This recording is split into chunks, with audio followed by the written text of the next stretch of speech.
Welcome to today's discussion. My name is Glenn Diesen. With me is the excellent Alexander Mercouris.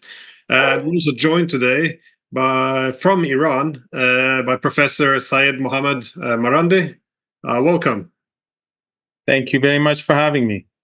So, I guess Iran often falls in this category of countries of which many people seem to have a very strong opinion about, even though many tend to know very little about that country and its position. So, I would say often we see the media lean on their emotional slogans and catchphrases, which makes it very difficult to get an informed view on not Russia's, Iran's positions and perspectives on key issues.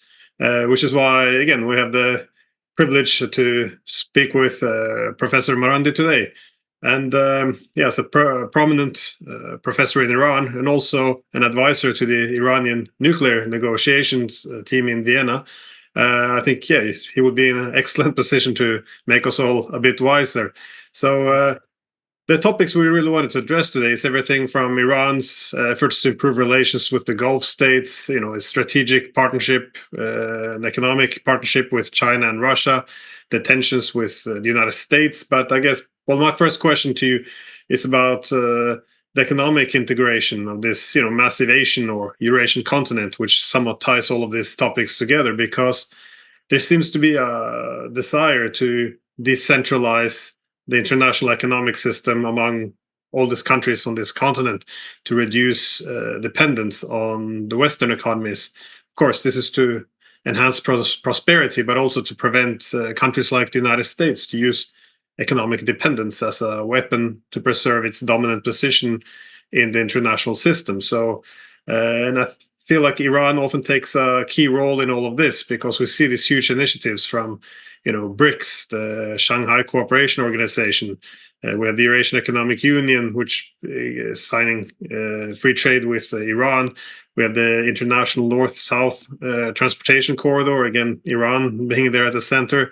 We see tech partnerships, energy, new transportation corridors, currency swaps, new payment systems. So, was just wondering first on your perspective, do you see this economic integration as a key influence, something that's driving Iran's policies and vision for the future? And also, what do you see the role of Iran being in this wider transformation of the Eurasian space?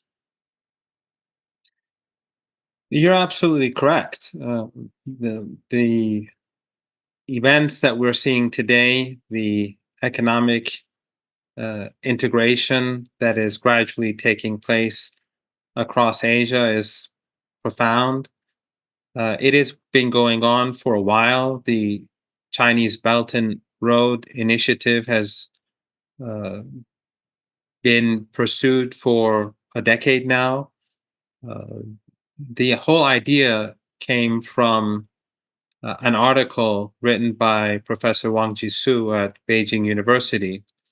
Uh, I think it translates in English "marching westward" or "marching west," where when after Obama spoke of pivoting to Asia, he wrote this article that China should pivot to the West, meaning Central Asian.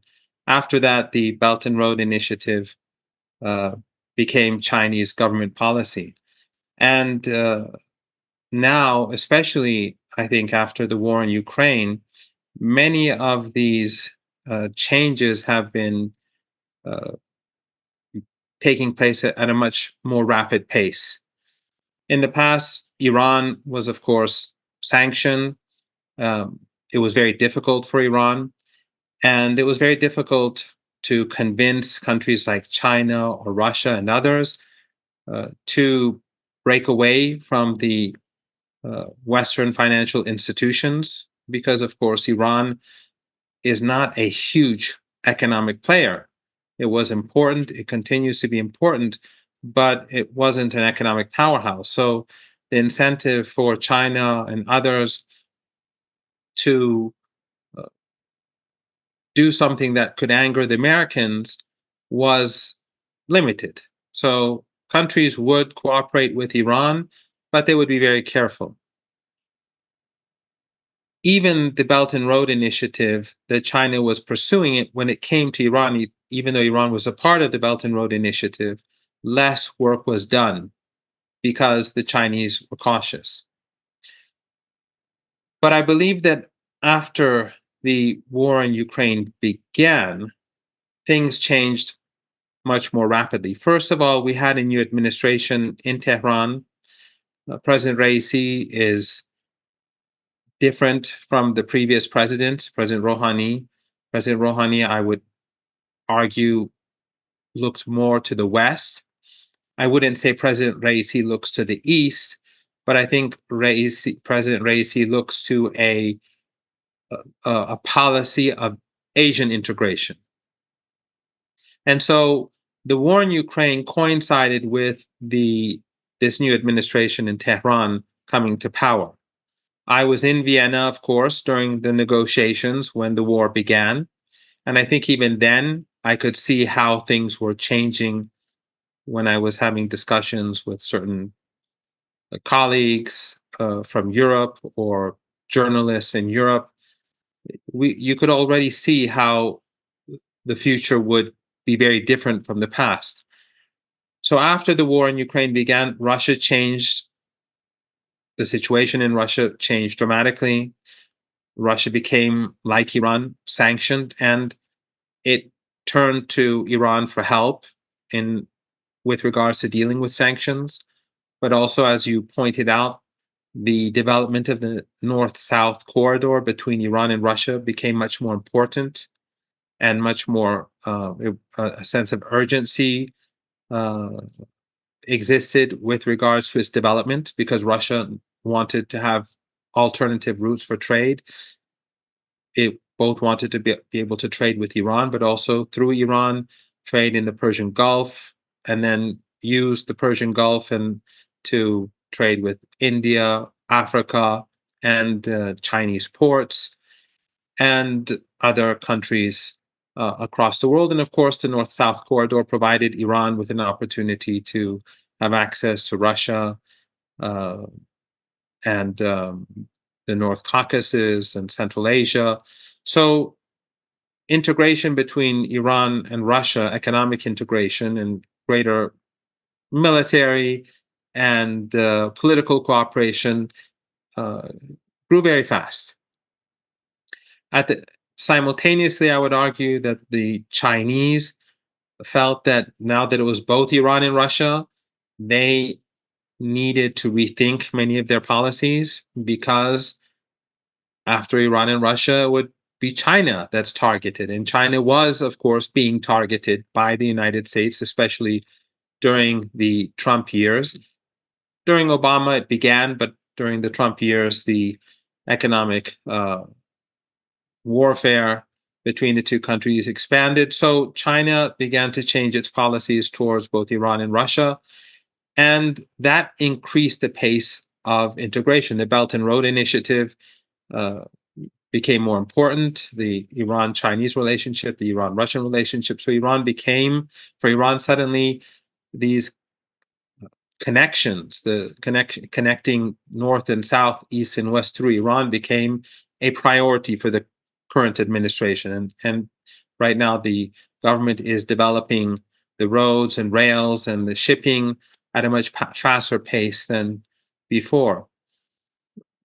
Also, I think after the war in Ukraine, the war in Gaza uh, enhanced these relationships. I've been to Russia a couple of times over the past couple of months, and I've been to China a couple of times as well. And you can see that the mood is changed even further when it comes to the situation in Gaza. So there's much more cooperation and coordination between Iran and Russia, and Iran and China, and Russia and China.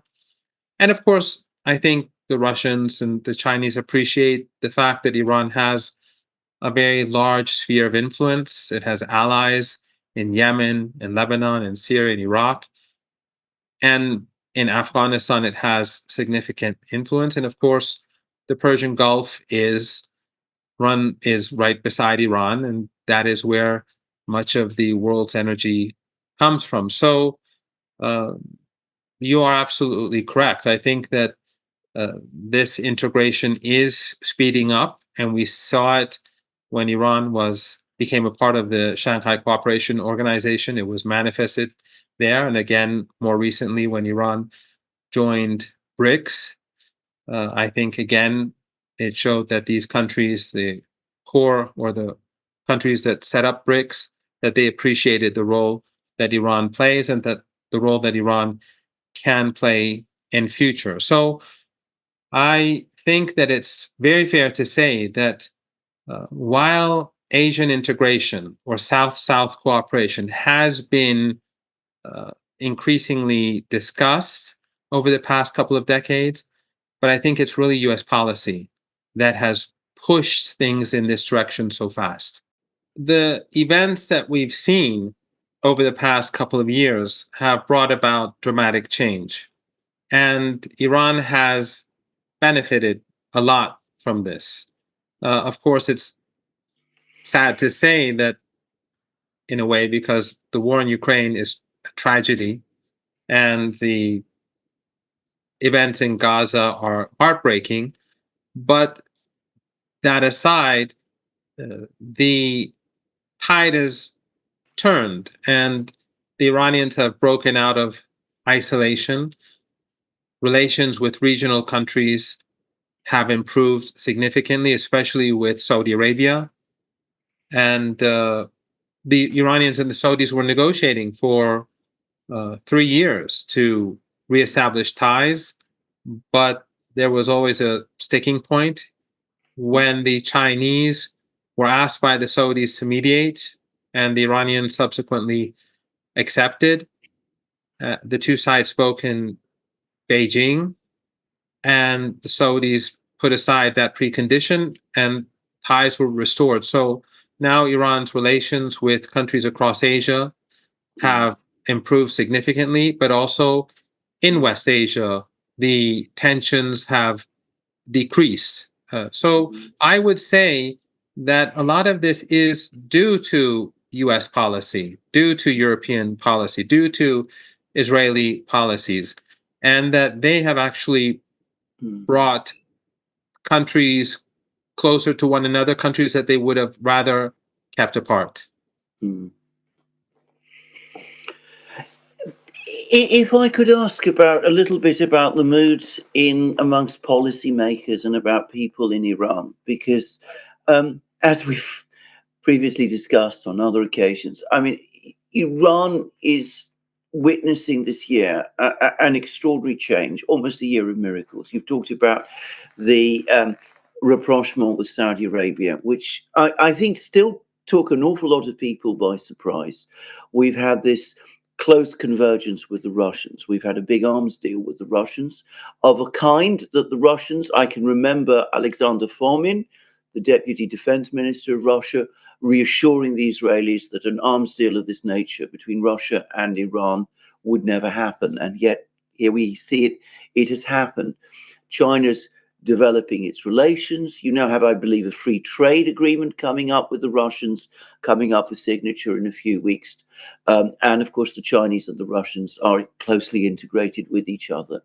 And this in a country that must have felt itself very much a fortress under siege, going all the way back to 1979. You've had a prolonged and very difficult war in the 1980s and with Saddam Hussein's Iraq. You've had to worry about what might be happening in Iraq.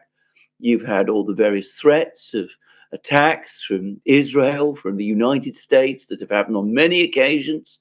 And you've had a concerted policy of economic strangulation, if you like. Do people in Iran generally understand how completely the situation has suddenly changed for Iran? And what do people, if you have any contact with them, people in government feel? Do they suddenly see opportunities, diplomatic opportunities specifically, opening up for Iran, which never existed before? Yes, I think that people do, in general, feel that the walls surrounding Iran are cracking and collapsing, and they the joining the Shanghai Cooperation Organization was symbolic of that. Joining BRICS was also symbolic, perhaps even more significant, uh, the symbolism there. But also, I think that people see in general how countries in the region and major powers across the globe are speaking with the Iranians. They're more keen on cooperating with the Iranians. There are signs of economic growth in the country that didn't exist for the past few years. The last 2 quarters, the country has experienced high economic growth.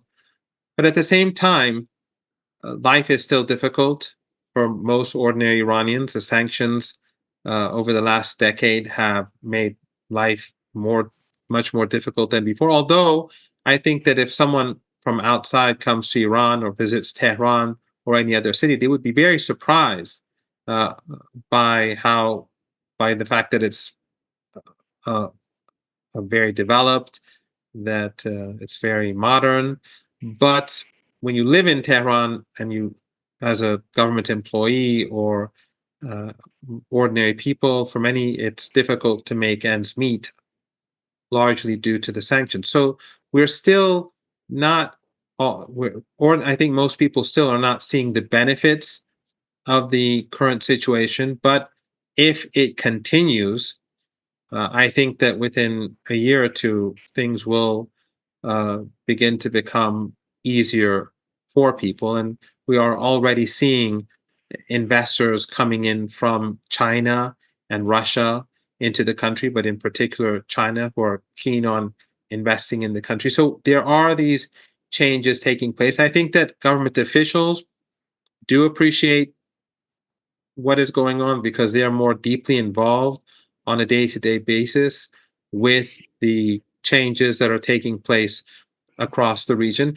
And one other important thing that I should add is that the West, and I mean Western governments, have been working very hard to undermine Iran for decades, as you've alluded to.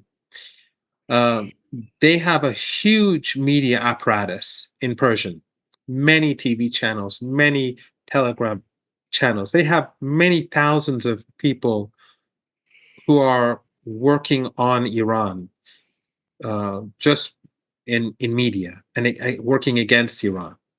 You have more Persian media outlets that are based outside the country and are hostile to the state than you have inside the country.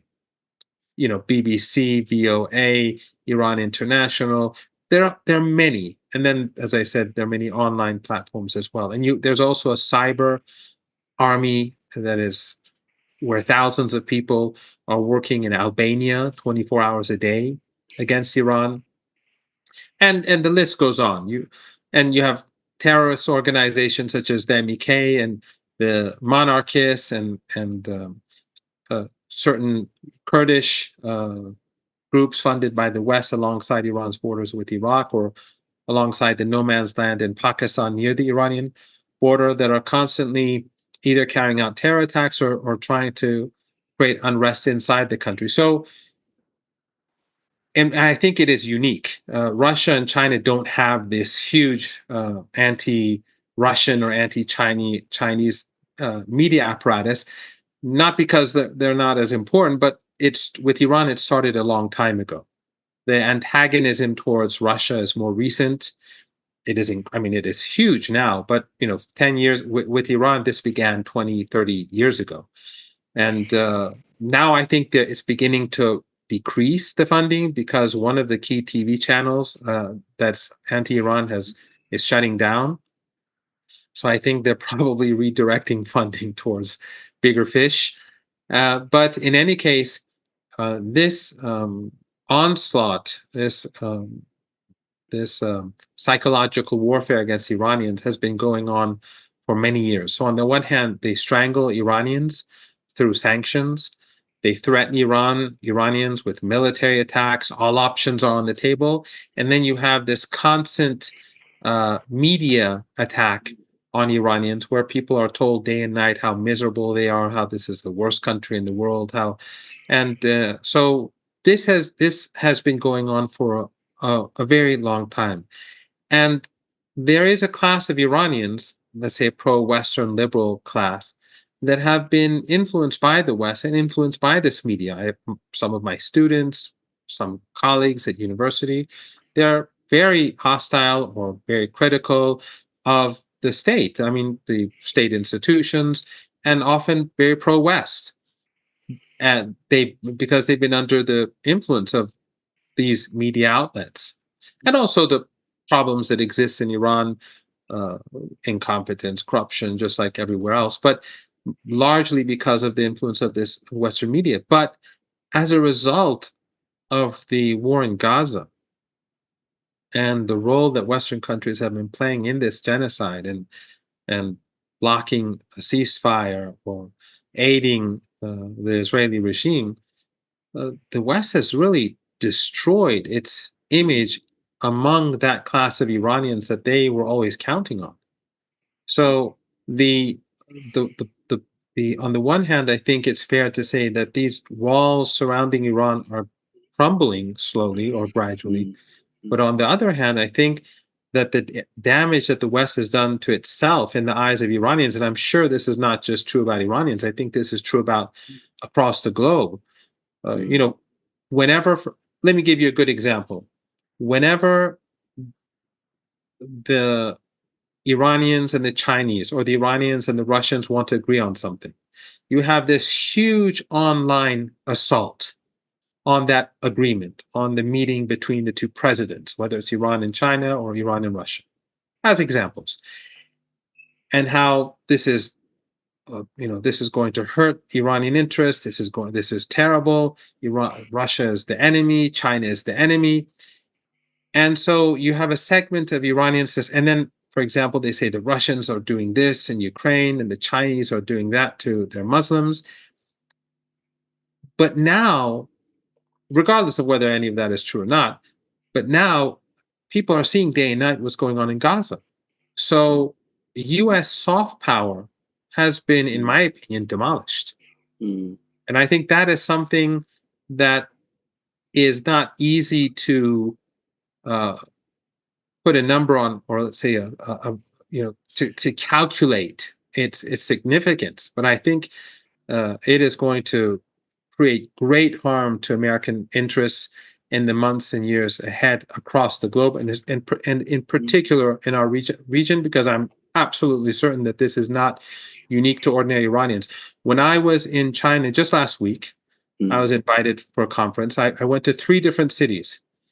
And in all my conversations, the Chinese were saying, before Gaza, people in China, those who were interested in our region, it was sort of 50-50. Some sympathize with the Israelis, some sympathize with the Palestinians. But that has all changed. People are overwhelmingly pro-Palestine. In my trips to Russia, the two of you know Russia as well as I, if not much better. The mood across among those who I speak with in Russia and I communicate with in Russia and I meet in Russia has changed significantly as well. So this is not just about Israel. This is about the collective West. So what Israel does in Gaza reflects upon Berlin, it reflects upon Paris, it reflects upon London, but most importantly, it reflects upon Washington. I think you can put some figures on this, and that is by looking at the voting in the General Assembly, which is about the international situation. So we had a General Assembly resolution on the 26th of October calling for a humanitarian pause leading to a sustained end cessation of hostilities, complex use of language. On the 26th of October, it attracted the support of 121 states. And 2 days ago, we had another stronger General Assembly resolution, which called for a humanitarian ceasefire it used the word ceasefire, and it attracted the support of 153 states. So the number of states is growing, and the language of the resolutions is hardening. And I think that is happening every day. That trend is happening every day. And I don't know whether this is true. And I want to make it clear that I really don't know if this is true. But somebody who is well informed has told me that opinion polling in Russia is showing such strong sympathy for Palestine that the Kremlin itself is been telling the polling agencies, don't publish this because it's going to make problems for us with the Israelis. And one thing I can say is that Putin has spoken to Netanyahu on 2 occasions since the conflict began in Gaza. And both of those calls, but especially the last one, if you compare the readouts, the Russian and the Israeli ones, were becoming very tense and very difficult indeed. And go back a few years, it's not so long ago that I can remember Netanyahu invited to Moscow, attending the Victory Day parade on the 9th of May as the guest of honor. So you can see the huge shift that's happening in attitudes there. So I just wanted to just add those points. You can actually see illustrations to this things. You can, up to a certain point, you can measure them, perhaps numerically in some respects, and certainly mood-wise as well. So can I just ask about Iran and its economic, well, before I do that, actually, security situation is still difficult for Iran. You have a USS Navy carrier, as I understand. The Eisenhower is now in the Persian Gulf. There's said to be another submarine lurking around somewhere with lots and lots of cruise missiles. What is the mood about this in Iran? Are people worried that this might result in some kind of an attack on Iran? Is this a fear that people still have? Do the government people, do they see these actually very substantial American military deployments in the Middle East? Do they worry about them? There's reports that there's been fighting in Iraq, in American bases, and in Syria, and there's all sorts of confusing information about what's going on in the Red Sea. What do people in Iran feel about this? I mean, government people, people generally. We've been threatened by the Americans for decades now. We have seen the Americans, different American presidents and secretaries of state or defense secretaries use the phrase all options are on the table many times. But I think as we've moved forward, Iran has grown stronger, especially militarily. I think Russians would agree that Iran's military technology and capabilities are very significant, and the United States, because of these never-ending wars, is not the United States of 30 years ago. In fact, I would argue, and this is just an opinion, that the biggest tragedy for the American people was actually the victory over Saddam Hussein in Kuwait. Because, in my opinion, the ghosts of Vietnam made the United States a more cautious country. And after, of course, the collapse of the Soviet Union, but also this tremendous victory in Kuwait, which really wasn't all that important because Saddam didn't fight. I mean, we could discuss that in detail some other time. But what appeared to be a big victory, I think, sort of did away with the ghost of Vietnam and made America, the United States, very confident about its capabilities. And probably that had something to do with all these wars that we've been seeing, whether in Yugoslavia or in Iraq and Afghanistan and Libya and elsewhere, or the dirty wars that we've seen like in Syria or Yemen and so on. But I think now the United States is not seen by ordinary Iranians as some imminent threat. In fact, U.S. assets in the Persian Gulf are very vulnerable. If the United States really was serious about targeting Iran, the first thing that they would do is that they would remove the aircraft carrier from the Persian Gulf, because this is like the 1950s and the 1960s and the 1970s technology with the sort of missile technologies that we see today. The nature of war has changed, and naval ships in the the role that they used to play traditionally, I think their role now is very different from the past. So I don't think that American ships in the Persian Gulf really they mean anything, except for perhaps the opposite. They probably mean that nothing is going to happen. Otherwise, they'd have to move all of those ships outside of Iranian missile range, which would be all the way to the Red Sea. And then, of course, you have Yemen in the Red Sea. So that still makes things very difficult for the Americans. So I don't think anyone in Iran feels that any war is imminent. Iran doesn't want a war in the region. No one does. But the Iranians and their allies they'll support the Palestinians. And something that I should like to point out here is that something that I've been saying for many years, but I think many in the West, at least among mainstream Western politicians and mainstream Western journalists, they fail to appreciate, is that Iran has powerful allies across the region. And I'm sure that is a part of the American calculation when they refrain from striking Iran. So Iran is both powerful at home, but it has powerful allies. But I have to stress that these are allies.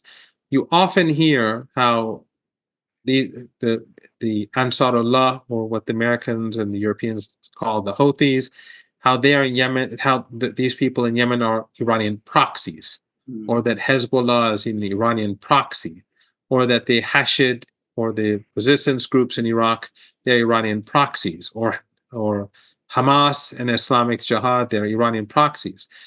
That I don't believe to be the case at all. And I think that is one reason why Iran is so powerful.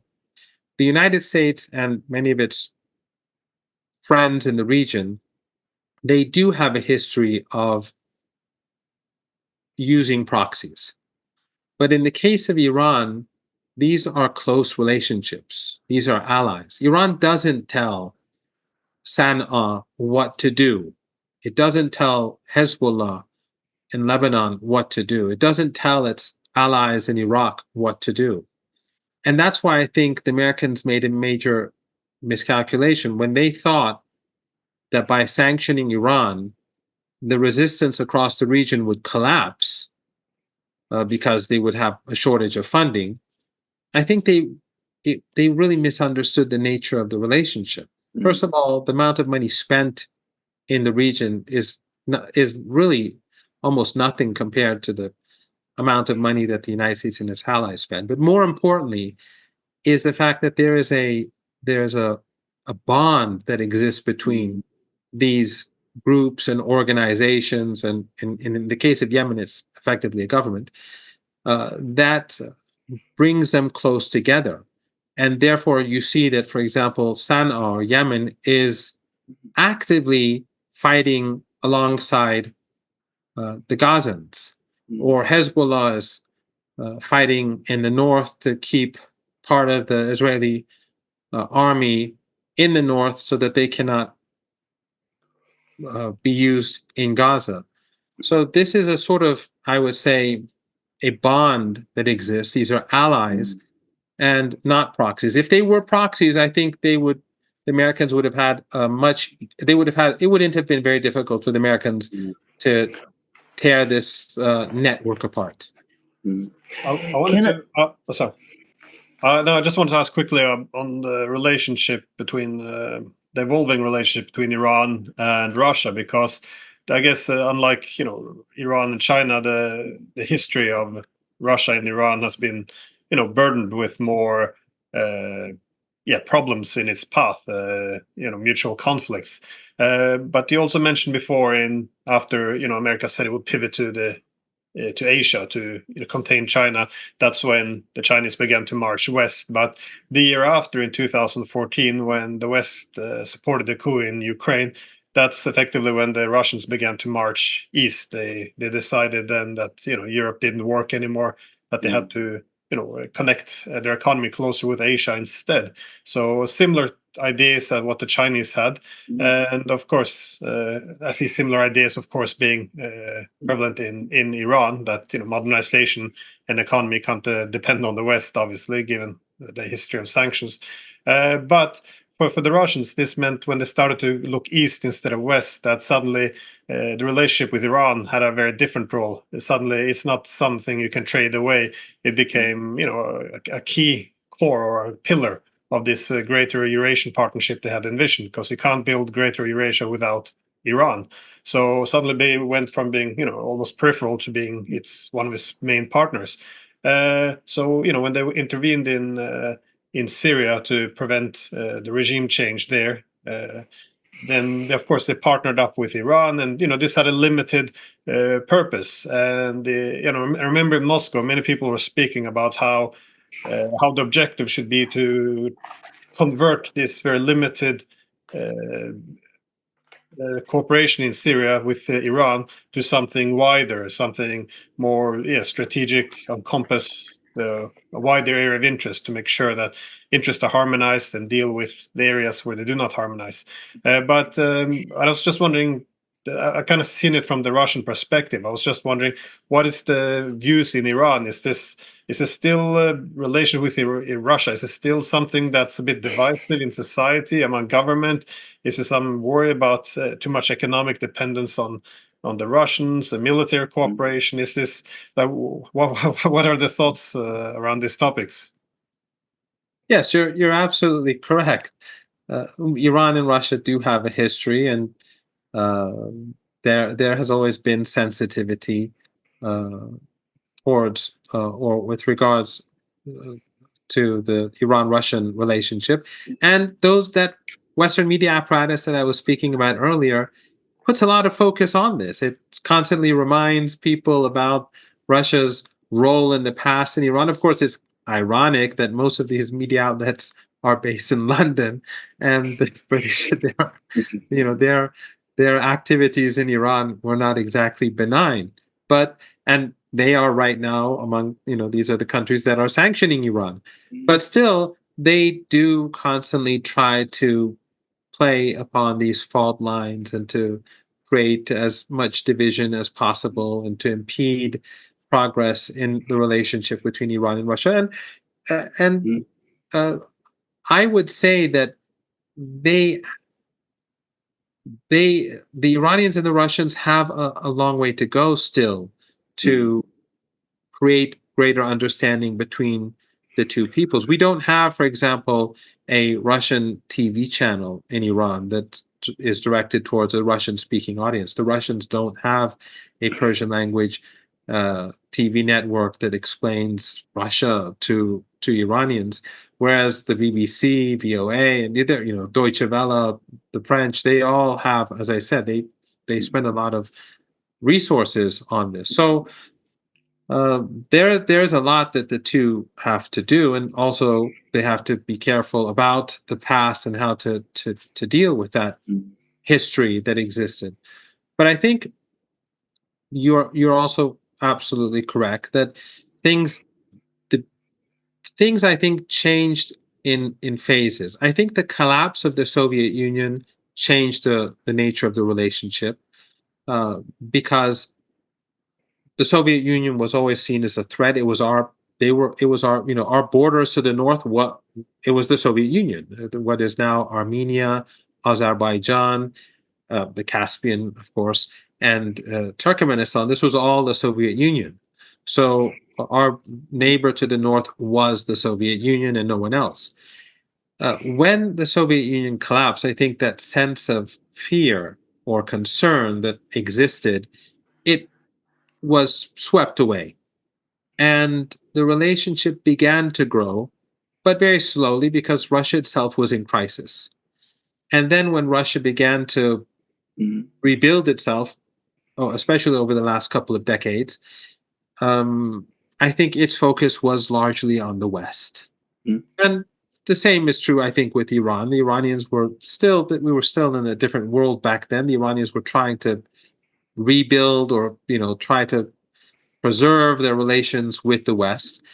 And the focus wasn't on bilateral relations. In fact, the North-South transport corridor, which is becoming very important now to both President Putin and President Raisi, and they speak regularly on the phone.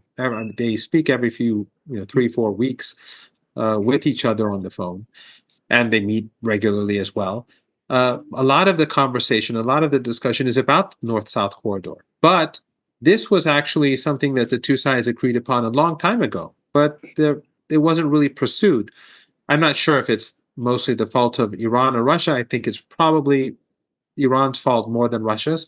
But I think it wasn't a priority anyway back then. But still, Russia no longer had that image that existed with regards to the Soviet Union. Then in Syria, when the Russians decided to join, and General Soleimani went to Moscow, and President Putin agreed to send military forces to Syria, and especially the Russian Air Force, which played a big role. That was very important for Iran because Iran would have lost a lot more lives if it wasn't for the Russian Air Force. The Russian Air Force played a great role in defeating ISIS and Al-Qaeda, and Iran was mostly on the ground.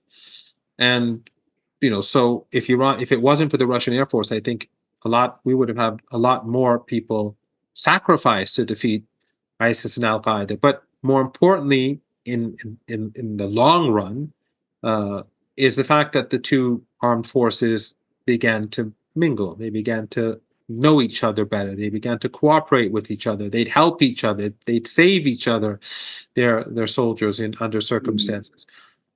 So that pushed things forward. But I think the biggest push by far, the biggest change was the war in Ukraine and Russia refocusing its relationships altogether, because the West was now a dead end, and the Russians had to rethink. And also it made sense. It made sense for the North-South transport corridor, for example. Whether Russian relations with Europe or the United States were normal or not, it made sense to create this alternative route, but it wasn't a priority because I think traditionally people viewed the world in Eurocentric terms. So they didn't see the importance of having the Belt and Road or the North-South transport corridor back then as much as they do now. So often something that's really, it's right in front of your eyes and you should see it, you often are blind to it. And then when circumstances change, you suddenly realize that you have some huge potential in front of you that you never really explored or noticed before.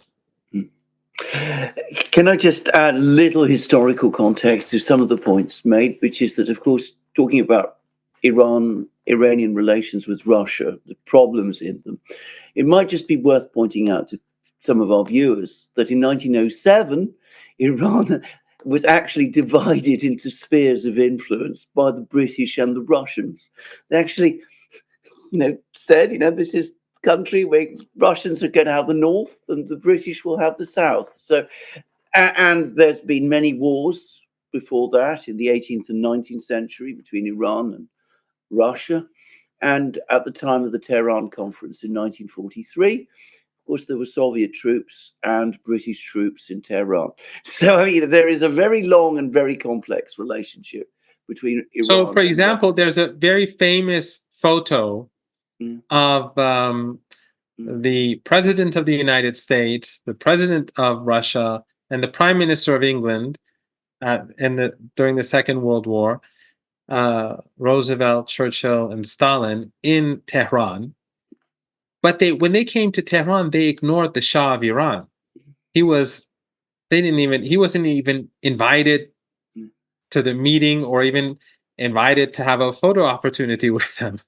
Yeah. So Iran was never a colony like many other countries. But Iran had some very low points in history, and those years, that era, the early 19th century, the mid 19th century, these were times when Iran was foreign influence was huge, and as you rightly point out, the North was under Russian occupation, and the South basically under British occupation. So that history exists, but it's interesting how the British and the West play on these historical facts to try to divide Iran and Russia in Iran through their Persian media, but they somehow don't seem to take note of the fact that they were very much a part of it, if not much more than the Russians. And as I said earlier, today it's not the Russians who are sanctioning Iran; it's these Western countries. Can I ask about Iran's relations with Central Asia? Because, of course, Iran has a huge history in Central Asia. I mean, it's perhaps not something that the Uzbek government wants to acknowledge, but Samarkand, for example, I know people from there. They tell me that the language that people speak there is Persian, for example. And Afghanistan, again, it's very much part of the Persian sphere. We don't hear we think of Iran very much being involved in the Middle East, in the Arabian Peninsula, in the events in Palestine, in Syria. But of course, it's a very strategically located place because you've got Central Asia to the north, you've got the Caucasus, you've got Turkey, you've got Afghanistan. Turkey has been trying to make big moves in Central Asia. Now that this relationship with Russia has been to a great extent resolved, will Iran be looking to develop some of its historic relationships with the Central Asian states too, with Tajikistan, where they also speak, as I understand it, a form of Persian? Is this something that people in Iran are talking about? Because again, if you look at the geography, it seems to me that the advantages of this are very obvious and very clear. Yes, I think that, again, the current administration, because of its differing worldview than the previous administration, or at least the two presidents are different. I don't think everyone in the previous administration had identical views to the president. I don't think that's what I think the previous foreign minister, Dr. Zarif, and President Rouhani were not of the same view. So I'll just say the two presidents. I think the difference between President Raisi and President Rouhani automatically made Central Asia a much higher priority for Iran. And when Iran went to join the Shanghai Cooperation Organization, it was actually in Samarkand. And I did accompany the delegation. And it was clear that the two presidents, when they met before the meeting of the heads of the Shanghai Cooperation Organization, that they were both keen on pushing relations to a new level. And with the Belt and Road Initiative, of course, that makes a lot of sense because these countries are between Iran and China. But also, the North-South corridor part of it runs to the east of the Caspian Sea. So to the west of the Caspian Sea, it runs through Azerbaijan.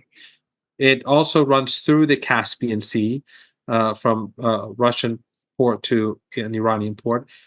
But also it runs through the east, where it goes through Turkmenistan and Kazakhstan. So Central Asia is very important for Iran's policy of South-South cooperation, Asian integration, but also what President Raisi is pushing for of close neighborly ties.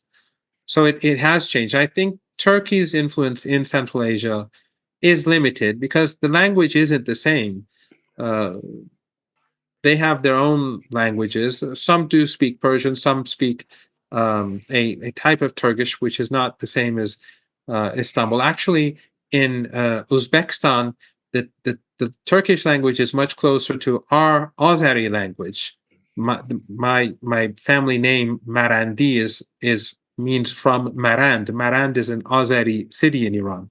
So in many ways, that the Iran is both linguistically, but definitely geographically much more adequately located for improving economic ties, for expanding these ties.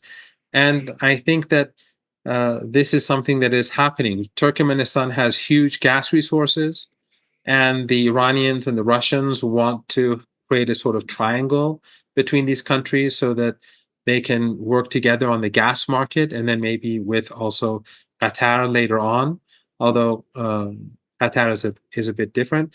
But there is a lot going on.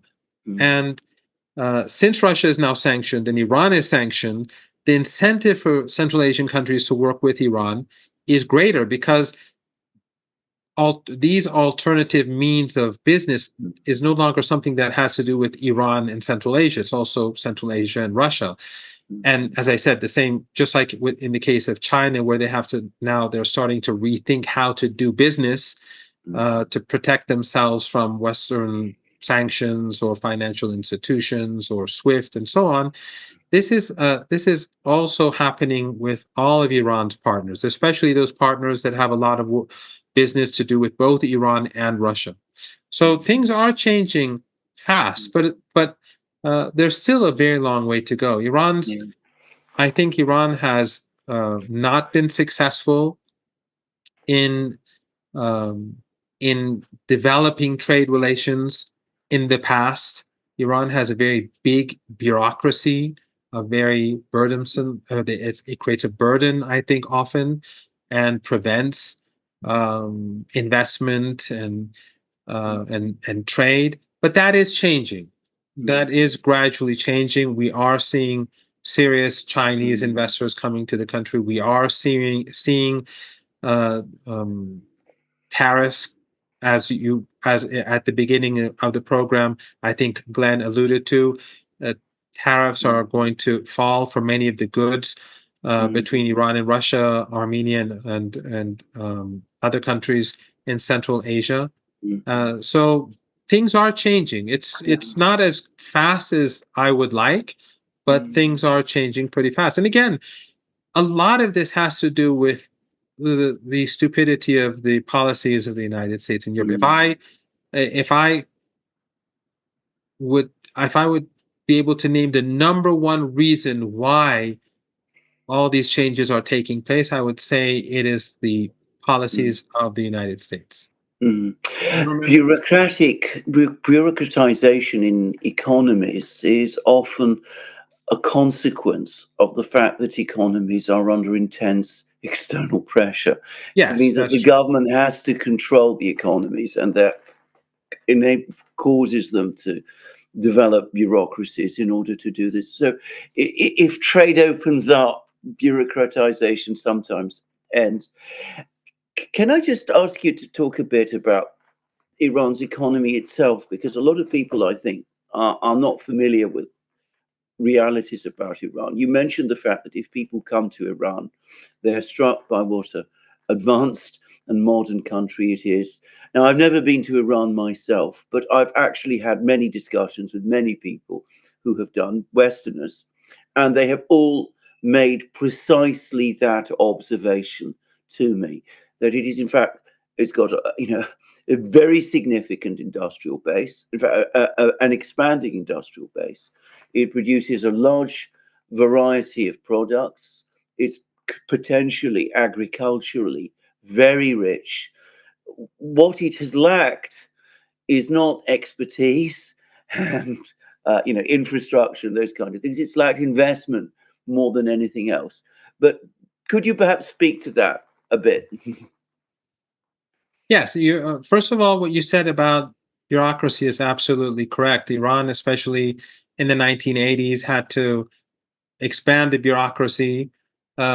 Often it's not only because when you're under pressure, when countries are under pressure, they have to have a bit bigger bureaucracy and more control, but also you hire people who under, who don't have jobs. And during wartime and during economic difficulties, if people don't have jobs, that becomes a problem in itself. So the sanctions and the war that we had in the 1980s, these helped expand the bureaucracy. But that is changing. Recently there were over the past year, I would say, there are quite a few serious businesses coming from China to Iran to invest, and the reason is that they have been saying that there hasn't been investment in Iran for a decade, and so there are many more opportunities in Iran than other parts of the world. And Iran has a highly educated youth. It's strategically located, and it has enormous underground wealth. And the price of energy in Iran, natural gas and gasoline, is very low. So it's very good for businesses. Gasoline for ordinary Iranians is like 3 cents, 4 cents a liter, which I think would be something that just people in Europe at least cannot even comprehend. So these do create enormous opportunities for these investors, and so we are seeing this change. I think that if things continue as they are, within the next 2 or 3 years, you're going to see a lot of investment in Iran. But there's always been this fear. I mean, just as an anecdote, I recall once I invited two professors to come to the University of Tehran for a program we had, and one was from a university in New York, and he brought a big, very heavy suitcase, and the university driver who took him to his place of stay told me that I couldn't even lift the suitcase. And then when I met him the next day, I said, "By the way, why was your suitcase so heavy?" And he said, he was sort of embarrassed, and he said, "It's like full of canned food." And I said, I asked him, "Why did you bring canned food?" And he said, "Well, I wasn't sure if there was food." So, well, if you go to a supermarket in Tehran, it's very much like a supermarket in Moscow or in London or in Paris. There's everything there. But, often or when the war in Gaza began, actually, I was invited to a dinner where there were a number of Chinese, influential Chinese academics and Chinese people close to the government. And they invited me to a dinner, and during the dinner, someone called from Beijing and spoke to one of the Chinese friends at the table and said, "You should come back immediately. There's a war in Iran," because they thought that if since there's fighting in Gaza, that somehow there's fighting in Tehran. So the image that has been created over the last 4 decades, or the securitization of Iran in the West, has created this fear. But those walls are crumbling too, because the world is changing so fast. And I think the credibility of Western media is also dented, to say the least. I mean, it's far more than that. And now countries have their own media. It's not like when I was young and it was Reuters and Associated Press and later on CNN or the BBC where people got their information. Russia has its own media networks. It has its own, online. You have all sorts of people in Russia, in China. There are all sorts of alternative media that are interested in our region and that have their own perspective. So I think attitudes towards Iran have changed a lot, and that if they hadn't changed, these investors wouldn't have come to Iran in the first place. I think the very fact that these private investors are coming to Iran shows that these attitudes are changing. And again, we don't know what is going to happen in future. The war in Gaza could expand. The Netanyahu may do something foolish alongside the border in with Lebanon. But as things stand, I think that there are lots of opportunities that that the Iranians are going to be able to benefit from in the coming months and years. On the topic of on the topic of war, though, is there any way? Do you see any possible scenario in which Iran would be pulled into a wider regional war, either in Syria, or if the war would escalate currently, in Gaza, or I know that in the United States the rhetoric is, they assume that Iran is the big puppet master pulling all the strings between, but also, possibly Yemen. I mean, do you see any path in which this could actually spread, or is this did you see it as being contained, all of these different conflicts? Well, I know you know this, but I just want to repeat this for your audience, that I am not a member. I do not play a role in the Iranian government. My views are my own. But I think it's very obvious that Iran fully supports the resistance in Gaza. Iran supports Hamas. Iran supports the other groups, Islamic Jihad. And I think it's quite clear that the capabilities of the Palestinians to defend themselves, that they have to do with Iran, and Iran will continue to support them. I think the Iranians they're proud of that. And as we speak, the Iranians will continue to support them.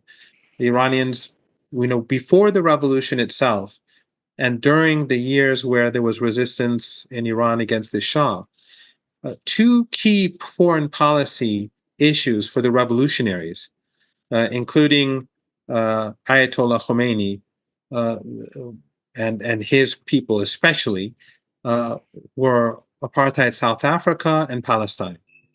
These were issues that were key before the revolution and key criticisms directed towards the Shah with regards to foreign policy before the revolution.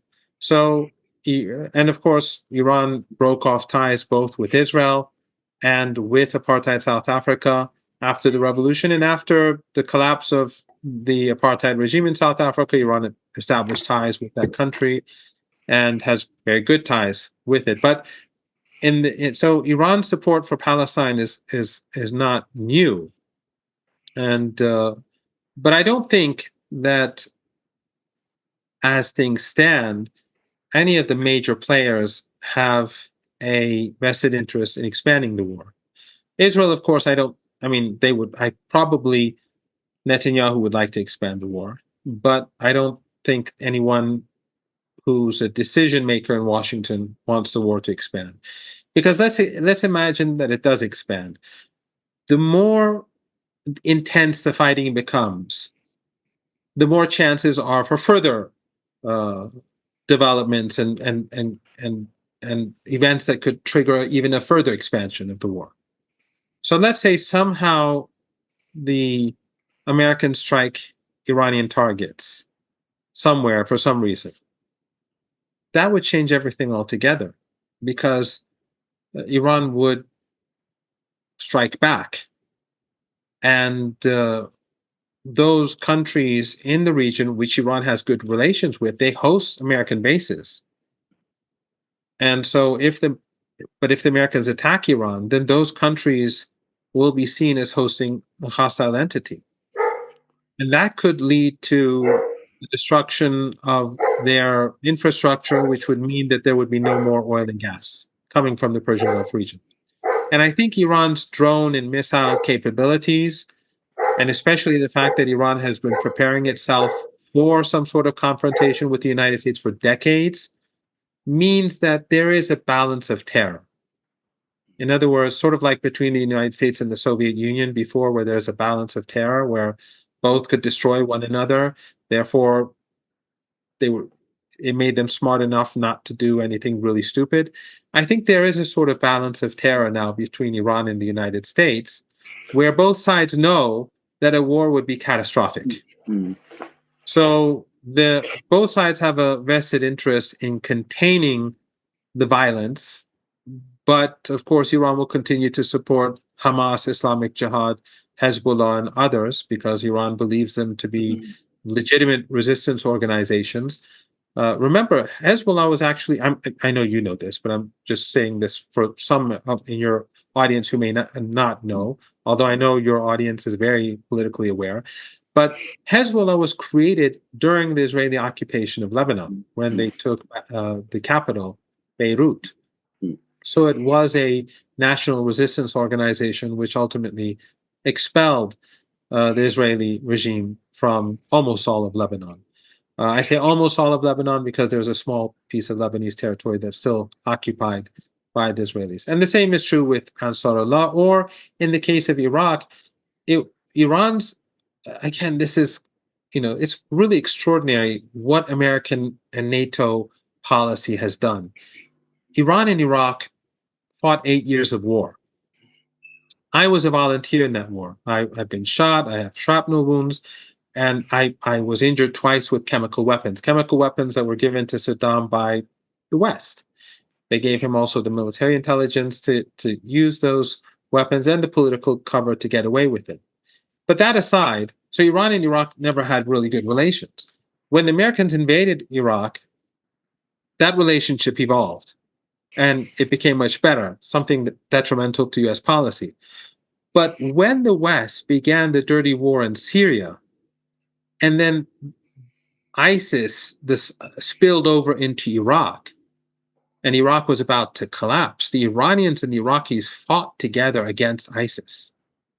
And that changed the relationship completely between the two countries because their blood was spilt together against this, So we were fighting before, thanks to Saddam and his allies, but now they were fighting alongside one another. So the relationship between Iran and Iraq is a very different relationship today than ever before. And therefore, I think that the West recognizes, the United States recognizes that war with Iran or conflict with Iran would ultimately lead to the expulsion of the United States from West Asia. But it would come at a horrific price for the international community and for everyone. So Iran doesn't want war. The United States doesn't want war. But Iran will continue to support Palestine, and the United States will continue to support Israel. Thank you for that, and that very good explanation. Can I just ask, because of course we've been discussing about the economic links, the trading links that are now developing, the fact that the walls are now coming down, that Iran is now finding its way economically in ways that it has not been able to do before. But of course, for all this to develop, one would need a certain security that there would be a long-term peace in the Middle East, peace in the regions. Now, there's this crisis in Gaza at the moment. There's this urgent push in the United Nations in which Iran is fully involved, by the way. The Iranians have been very clear about what they want. They want to see a ceasefire in Gaza. Most of the international community agrees. It is the United States that is isolated at this present time on this issue, not Iran.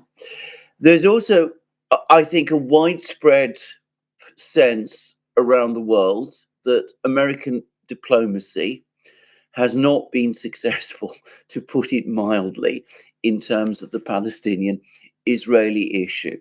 And we're starting to hear increasingly people talking about a peace conference, an international conference bringing together many players to see a way towards a long-term, sustainable, just solution of this conflict.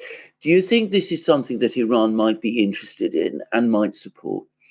I mean, it's a big question that I just thought I'd put it. Well, I'm really sorry for all my long answers. This one is going to be a bit long, and I'm not very charismatic, so I hope I don't bore your listeners, and Yeah. I hope it doesn't reflect poorly on your show for having a boring guest. But I think if we look at the South Africa, the Iranian position on South Africa, I think we can learn a lot from that. The Iranians believe that apartheid in South Africa has to end, but Iran didn't believe that white South Africans have to leave, or that white South Africans should be punished. The Iranians believe that there should be rapprochement, and that South Africa should be South Africa for all South Africans. The belief in Iran when it comes to Palestine and the conflict there is the same. Iran doesn't believe that, first of all, a two-state solution is possible, because the West Bank has been so deeply colonized, and by the most hard line of Zionists, that it's not an option. They're not going to leave. Like, I think there are like 700,000 of them right now, and they are really hardcore anti-Arab Zionists. So the two-state solution, as things stand, is not really an option. But also, even if it were an option, hypothetically speaking, for the Iranians, there are two questions that would remain. And that is that what happens to the millions of Palestinians who are in refugee camps, not the refugee camps in Gaza, because as you know, 70% of the Palestinians in Gaza are actually people who were expelled from their homes in the rest of Palestine. They were ethnically cleansed and they had to go to Gaza. But I mean the refugees that are in Lebanon. I've been to the refugee camps in Syria. Again, I've been to a very huge refugee camp in Syria, and of course in Jordan, and there's the Palestinian diaspora. Their right of return is not something that can be, morally speaking, ignored. And also there's the issue of equal rights for those Palestinians who've, for whatever reason, agreed to acquire Israeli citizenship. They are not, I mean, former President Jimmy Carter, when he wrote his book on apartheid in Palestine, his focus was actually on, if I recall, I didn't read the whole book, but if I recall, his focus was actually on the Palestinians. A lot of the focus of the book was on Palestinians inside the 1967 borders. So there are lots of issues at play, but to make it easier, or let me say to respond to questions that I'm sure many have, because many people in the West, they think that in Iran they're executing people on the street corners, and they're and I don't know, gays are being executed, and the Jews are being in Iran. In Tehran, we have. I've never seen an execution before, by the way, anywhere in Iran. But this is all narrative, Western narratives. But in Iran, in Tehran, we have restaurants that are kosher. We have synagogues. We have a Jewish population that exists in many of Iran's cities. And we have a Jewish MP. In fact, according to the Iranian constitution, there must be a Jewish MP in parliament. So if there's only one Jew in Iran, that Jew will be an MP. And if there are no Jews one day in Iran, they'll have to bring someone to fulfill that role. So Jews have to be in Iranian parliament, just like Christians have to be in the Iranian parliament. By law, they have to be represented no matter how small their community is. So Iran is not hostile to the Jewish population in Palestine. What it's hostile to is ethno-supremacism, racism, and of course the ethnic cleansing and genocide that is ongoing at a very rapid pace. Not only in Gaza, by the way, what's going on in the West Bank is really, really terrible, especially after October the 7th. But Iran does not seek to expel anyone from Palestine. What Iran wants is to have the whole of Palestine to be an area where Muslims, Christians, and Jews can live together. It's not something that's going to happen tomorrow, but I think the Iranians believe that the situation in the region has changed dramatically for Israel. And this is something that I've noticed in China, that Israel is no longer seen as a strong country. The Chinese no longer, for example, see Israel as a high-tech country and a powerful country. They don't see, they're actually quite surprised by its weakness and its inability to even win this battle in Gaza. And I don't think there's going to be any more Chinese investment in Israel. That's at least what the Chinese who I speak to say. And some Israelis are leaving it, but also public opinion has shifted against Israel across the world, and a segment of that population that we see now speaking out against Israel is actually they're Jews.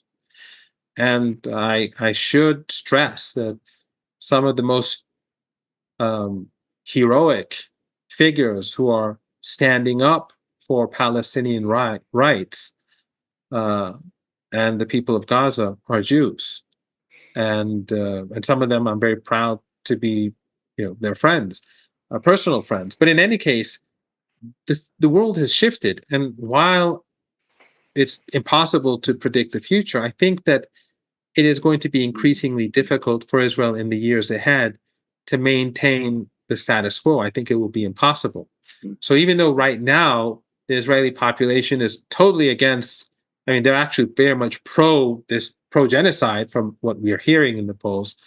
But I think that the situation in the region and the world is changing. The West is declining pretty rapidly. The world is turning against the Israeli regime. Many Jews across the world are playing a heroic role in opposing apartheid and opposing genocide. I think the years ahead will force change upon the regime.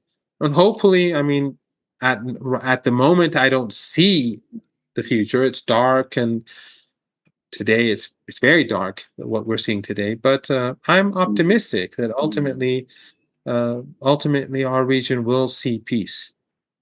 Professor Marandi, we have many more things to discuss and say, but I'm afraid time calls for me. And I'm sorry to finish, but this is a good place in some ways to finish, because the dark often comes before the dawn, as people often say, especially in the Middle East. And as you correctly said, this is indisputably true. The world is changing, and the world is changing in ways faster than anybody expected.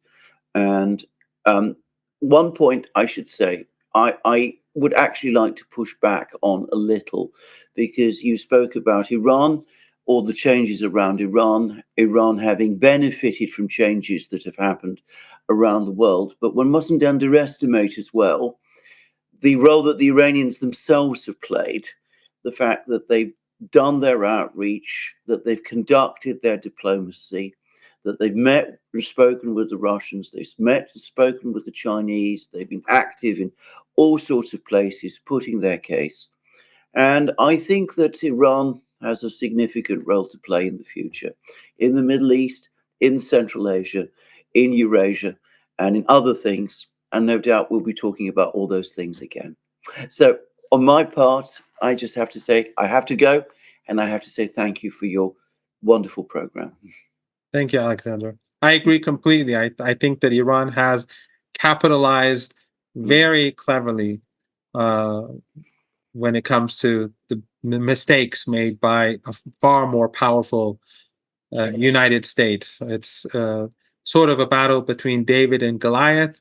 So Iran, yes, they did play their cards very well, and let's see how things play in the months and years ahead. Thank you very much indeed. Yeah, thanks again for your time. And just like to say, I agree. I think the world is transforming very quickly, and to fully appreciate it, one has to have a close eye at Iran as well. So thank you again for being so generous with your time. Thank you, Glenn.